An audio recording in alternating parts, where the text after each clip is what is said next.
तो दोस्तों जिसका इंतज़ार था वो घड़ियाँ पार हो गई है और यहाँ पर आपके सामने आ गया है टाटा पंच का क्रैश टेस्ट, जिसमें इस गाड़ी ने 5/5 स्टार की बेहतरीन टेस्ट रेटिंग स्कोर की है।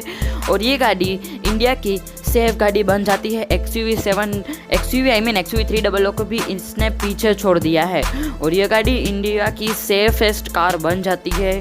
और देख लीजिए इसका क्रैश टेस्ट ये कितनी सेफ है और ये एक माइक्रो SUV है ये, और XUV 300 के सेगमेंट से ये नीचे आती है, तो आप खुद ही अंदाज़ा लगा लीजिए इस गाड़ी ने कितना अच्छा परफॉर्म किया है।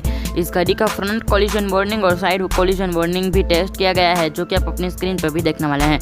तो आप अच्छे से इस क्रैश टेस्ट को वापस से देख लीजिए।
तो फ्रेंड्स वीडियो देखने के लिए थैंक यू। अगर आपको वीडियो पसंद आएगा तो लाइक कीजिएगा, चैनल को सब्सक्राइब कर लीजिए। मिलता हूँ ऐसी नेक्स्ट वीडियो के साथ। Till that time stay home, stay safe and thank you for watching.